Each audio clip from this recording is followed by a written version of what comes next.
YouTube channel Vineet English classes पर मैं विनीत मिश्रा आप सभी लोगों का बहुत बहुत स्वागत करता हूं। आप हमारे चैनल को लाइक शेयर और सब्सक्राइब जरूर कर लीजिए, बेल आइकन को अवश्य दबा दीजिए, जिससे आपको टीजीटी पीजीटी जो ग्रामर की हमारी क्लास है, क्लास का मतलब जो हमारी ग्रामर की जो है वो टेस्ट सीरीज़ है वो आपको मिल सके। देखिए, हम आपको बहुत दिनों से बता रहे हैं कि आप हमारे जो है वो यूट्यूब चैनल को जो है वो आप प्लेलिस्ट को कैसे देखें। तो बहुत सारे दिन से हम बता रहे हैं, आज हम आपको जो है वो करके बताते हैं कि आप हमारे प्लेलिस्ट को जो है वो कैसे उसमें देखें। देखिए, प्लेलिस्ट को देखने के लिए सबसे पहले आप ध्यान से देखिए कि आप जाइए यूट्यूब पर, ठीक है, और यहाँ पर यूट्यूब पर जो है वो आप सर्च करिए यहाँ पर विनीत इंग्लिश क्लासेस। जब आप यूट्यूब पर यहाँ पर सर्च करेंगे विनीत इंग्लिश क्लासेस, तो विनीत इंग्लिश क्लासेस का सबसे पहला जो है वो हमारा पेज आएगा, मतलब यूट्यूब चैनल आएगा विनीत इंग्लिश क्लासेस का। और उस विनीत इंग्लिश क्लासेस के जैसे ही आप यहाँ पर प्लेलिस्ट में जाएंगे, आप ये देखिए, जैसे ही आप विनीत इंग्लिश क्लासेस के यहाँ पर प्लेलिस्ट में जाएंगे तो प्लेलिस्ट में जाने के बाद आप ये देखिए, अगर आपको दिख नहीं रहा है तो हम जूम कर दे रहे हैं यहाँ पर। देखिए, ये आपका जो टॉपिक है वो टीजीटी पीजीटी, ये देखिए यही टॉपिक है।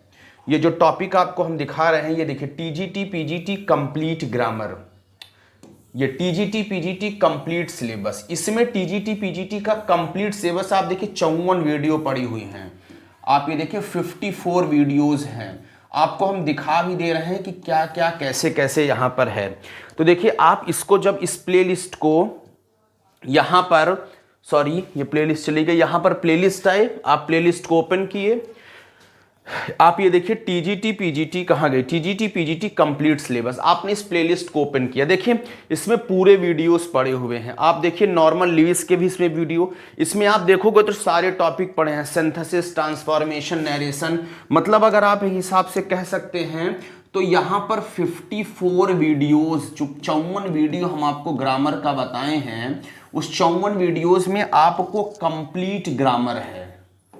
अगर आपने अभी तक तैयारी नहीं शुरू की है या किसी कारणवश से आप तैयारी नहीं कर पा रहे हैं, नहीं किए हैं, तो अभी भी आपके पास टाइम है, अभी भी आपके पास मौका है, क्योंकि एग्जाम जो है वो दिसंबर के करीब में जाएगा।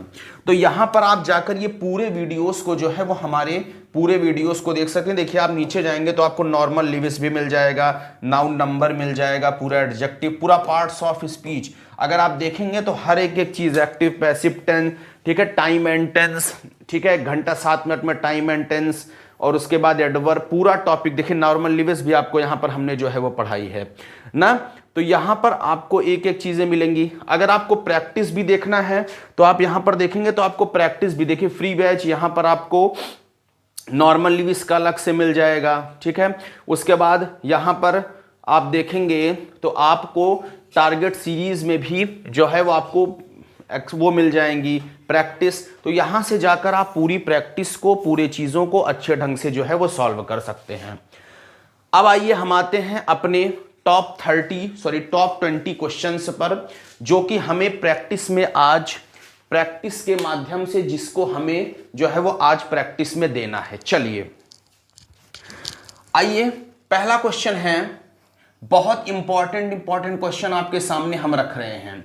पहला क्वेश्चन है, ए ग्रुप ऑफ पुलिसमैन। ये कई बार कई एग्जाम में कई जगहों पर यह क्वेश्चन पूछा गया है कि एक ग्रुप ऑफ पुलिसमैन, जो पुलिसमैन का ग्रुप होता है, याद रखिए बहुत इंपॉर्टेंट क्वेश्चन है, that's the main most important question. One word substitution, उसे क्या कहते हैं, पोस्ट, सीरीज, सीफ या सूट। आप हमें बताइएगा SUIT सूट और SUIT डोमेन डिफरेंस क्या है। Tell me the difference between SUIT and SUITE। तो जो एक ग्रुप ऑफ पुलिसमैन, जो पुलिसमैन का ग्रुप होता है, तो जवाब आंसर ये आएगा, आप जवाब देंगे उसे क्या कहते हैं, उसे कहते हैं पोस्ट, PO, स्पेलिंग देख लीजिएगा, POSSE, ये इसका राइट आंसर चला जाएगा। तो पहला क्वेश्चन है, एक ग्रुप ऑफ पुलिसमैन, जो पुलिसमैन का ग्रुप होता है उसे क्या कहते हैं, उसे हम कहते हैं पोस्ट, ठीक है। आइए अगला क्वेश्चन है, ए सिलेक्शन ऑफ हेयर, जो हेयर का सिलेक्शन होता है उसे क्या कहते हैं? लॉक, स्टिंग, होस्ट और क्लाउड। जब आप एलटी ग्रेड की तैयारी किए होंगे तो एलटी ग्रेड की तैयारी में आपको क्वेश्चन मिला होगा, ठीक है। तो यहाँ पर इस सिलेक्शन ऑफ हेयर, जो हेयर का सिलेक्शन होता है उसे क्या कहते हैं? तो उसे कहते हैं लॉक। इस selection of hair that is called a lock. Most important question आपके सामने रखा गया है। इस सिलेक्शन ऑफ हेयर, जो हेयर का जो सिलेक्शन होता है उसे हम क्या कहते हैं? उसे हम कहते हैं आपका लॉक। आइए, बहुत इंपॉर्टेंट, ऑफ वाटर। देखिए, फोबिया आपको जरूर पढ़ना है। फोबिया, फोबिया का मतलब क्या होता है? फोबिया का मतलब होता है डर। जिस चीज से हमें डर लगता है उसे हम फोबिया कहते हैं। जैसे किसी आदमी को जो है वो, जैसे मान लीजिए ओपन प्लेस से डर लगता है, किसी आदमी को खुले स्थान से डर लगता है, ठीक है, तो उसको कहते हैं एरोफोबिया। किसी आदमी को पानी से डर लगता है तो पानी को क्या बोलते हैं? हाइड्रोफोबिया। तो फोबिया आपको जो है वो जरूर पढ़ लेना है। किसी आदमी को आदमी से डर लगता है, ठीक है, तो यहां पर कहा ऑफ वाटर, जिसको पानी से डर लगता है, hydrophobia, gerophobia, hodophobia, none of the above. तो जिसको ऑफ वाटर, जिसको पानी से डर लगता है उसको हम कहते हैं हाइड्रोफोबिया।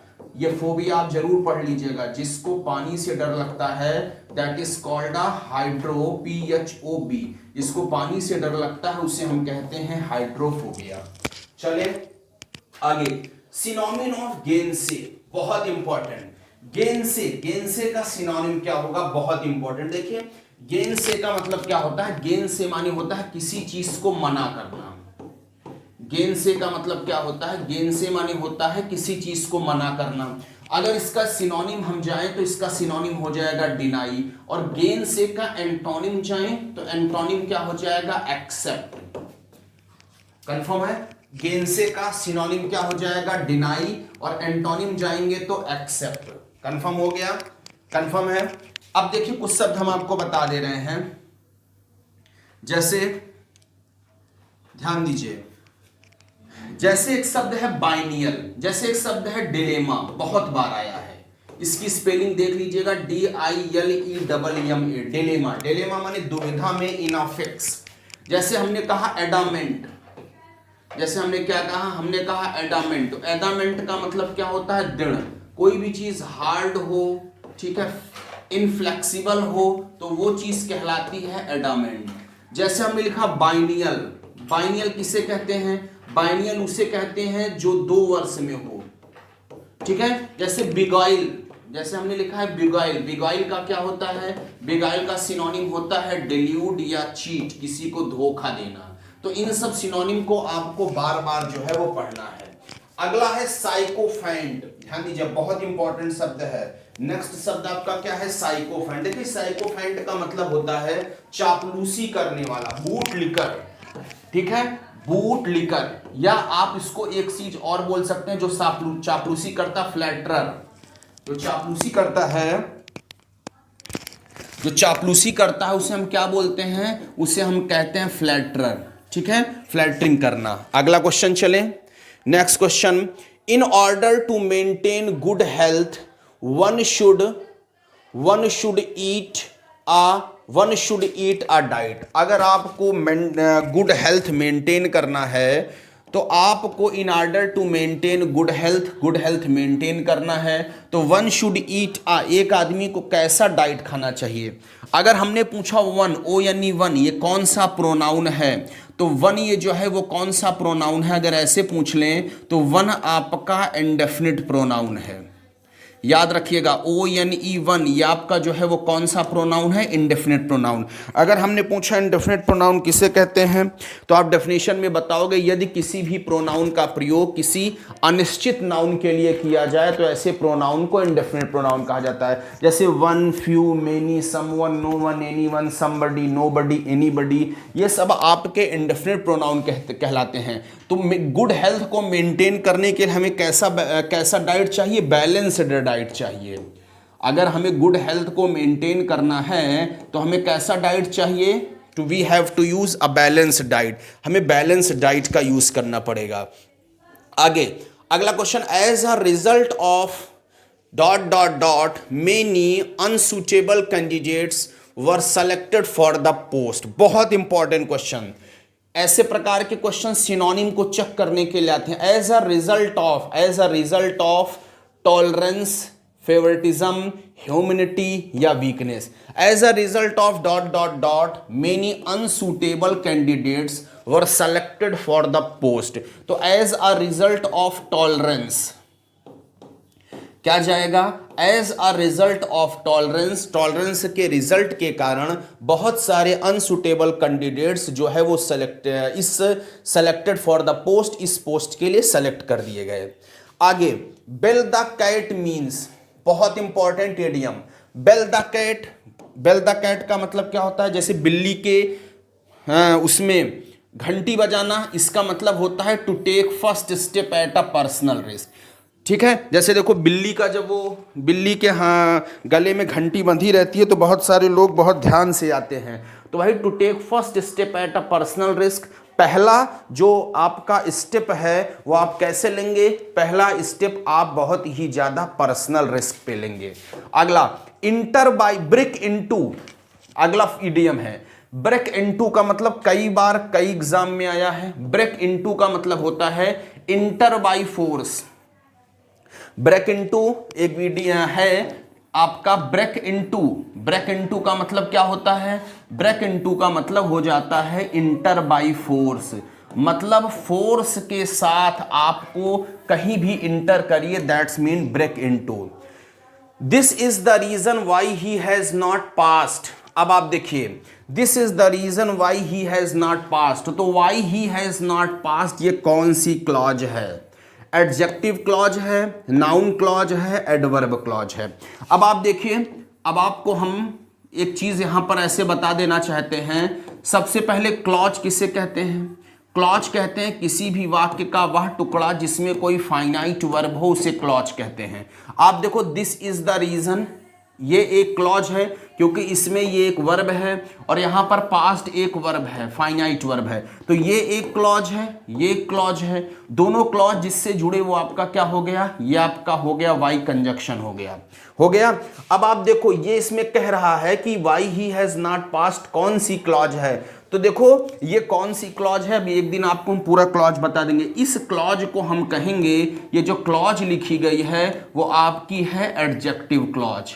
और आपको पता होना चाहिए क्लॉज 3 होती है, नाउन क्लॉज, एडजेक्टिव क्लॉज, और कौन सी clause? Noun clause, adjective clause, और तीसरी आपकी क्लॉज जो होती है वो आपकी होती है एडवर्ब क्लॉज। कंफर्म हो गया? ये एक दिन तीनों टॉपिक आपको अच्छे से जो है वो हम समझा देंगे।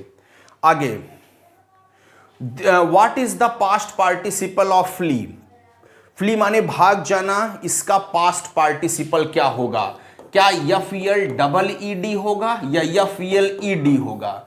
तो फ्ली का पास्ट पार्टिसिपल माने क्या होता है? वर्ब की थर्ड फॉर्म। पास्ट पार्टिसिपल मतलब क्या होता है? Verb third form. और पैसिव वॉइस से हमेशा पास्ट पार्टिसिपल का यूज होता है। तो फ्ली माने भाग जाना, इसकी पास्ट पार्टिसिपल फॉर्म जो होगी वो क्या हो जाएगी? Fled. Confirm?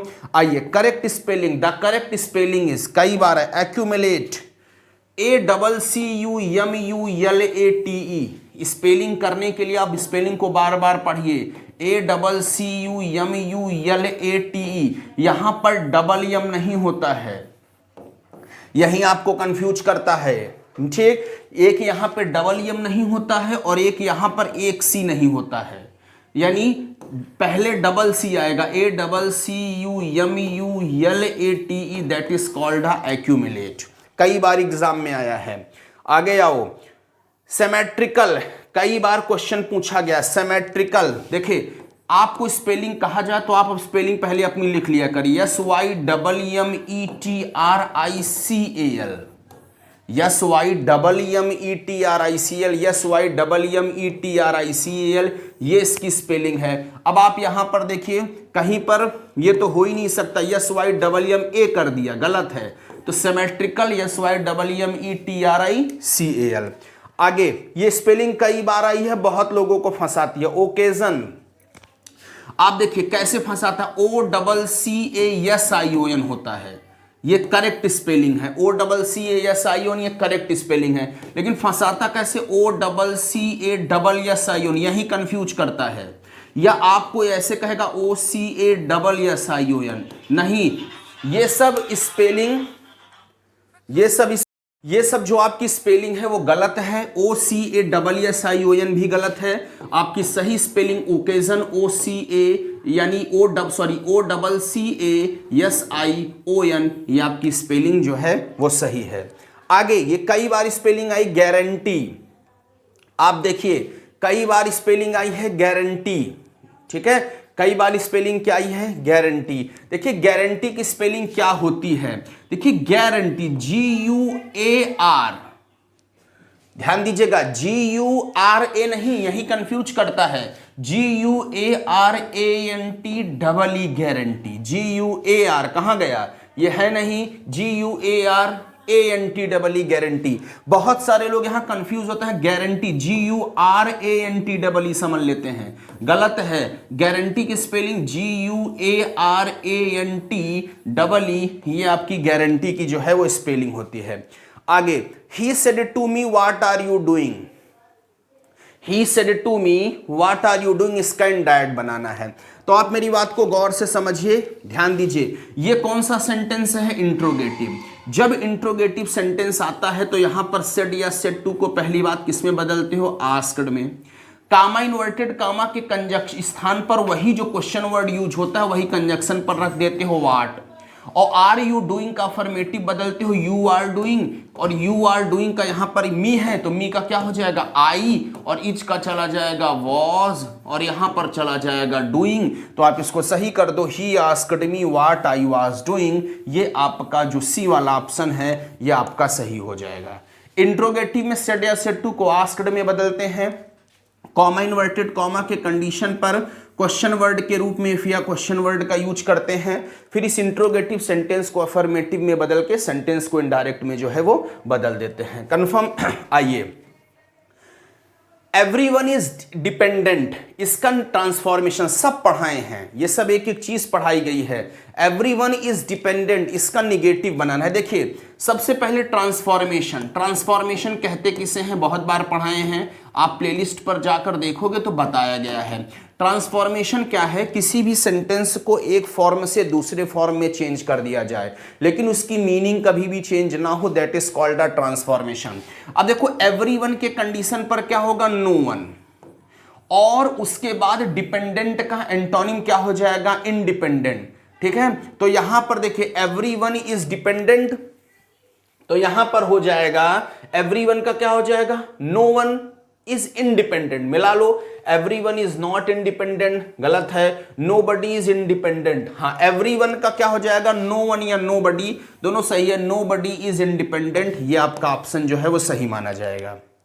Confirm, which of the following sentences is in active voice. अब आप ये क्वेश्चन देखिए, इस क्वेश्चन को आप ध्यान दीजिए, कौन सा सेंटेंस एक्टिव वॉइस में है।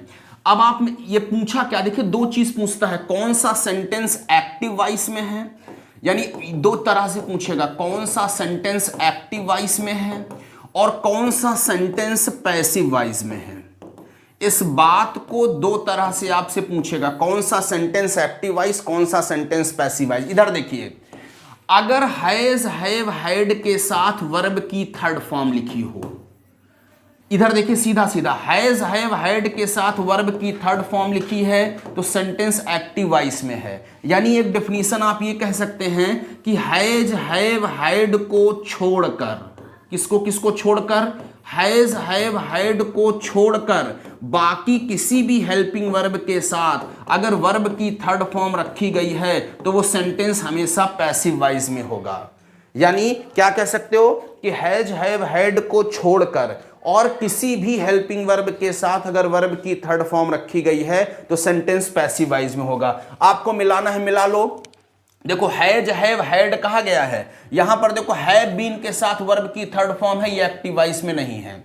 यहां पर वाज बीइंग के साथ वर्ब की थर्ड फॉर्म है, एक्टिव वॉइस में नहीं। हैज हैव हैड के साथ होनी चाहिए। The old newspaper were thrown away, was या वर्क के साथ वर्ब की थर्ड फॉर्म एक्टिव वॉइस में नहीं है। जब तीनों नहीं है तो ये जो सेंटेंस लिखा गया है I remember my father taking me to the zoo, यही आपकी पैसिव वॉइस में, यानी यही सेंटेंस आपका एक्टिव वॉइस में जो है वो रखा गया है। इसको आप हमेशा कंफर्म रखना, हैज हैव हैड को छोड़कर और किसी भी हेल्पिंग वर्ब के साथ वर्ब की थर्ड फॉर्म है तो सेंटेंस आपका एक्टिव वॉइस में है, अन्यथा पैसिव वॉइस में है। अगर मैं आपसे पूछूं he was punished, he was punished, ये एक्टिव वॉइस में है कि पैसिव वॉइस में? तो देखो हैज हैव हैड को छोड़कर वॉज के साथ वर्ब की थर्ड फॉर्म आई, सेंटेंस पैसिव वॉइस में है। कंफर्म हो गया? आगे आइए, history seems to be divide. देखिए हमेशा डिवाइड के बाद हमेशा प्रीपोजिशन जो आएगा, यहां पर डिवाइड, यहां पर डिवाइड के बाद डिवाइड ऑफ ट्रुथ्स, ये इसको याद रखिए। History seems to be divide of truth, इसके बाद हमेशा प्रीपोजिशन ऑफ आएगा। और ही वैनिस्ड द डार्कनेस, और ही वैनिस्ड यहां पर क्या हो जाएगा, ही वैनिस्ड इनटू द डार्कनेस, यानी यहां पाएंगे तो यहां पर क्या हो जाएगा, ही वैनिस्ड, एक सेकेंड क्या छू रहा है, अच्छा, ही वैनिस्ड और यहां पर हो जाएगा इनटू द डार्कनेस। ये 20 क्वेश्चन आज आपके लिए थे, ठीक है। ऐसे ही आपको 20 क्वेश्चंस के डेली प्रैक्टिस आपको मिलेंगे। यहाँ पर आपको बहुत सारी चीज़ें जो है वो सीखने को मिली होंगी, तो चैनल को लाइक शेयर और सब्सक्राइब जरूर करिए। आपको बहुत बहुत धन्यवाद, थैंक यू। बंद कर दो।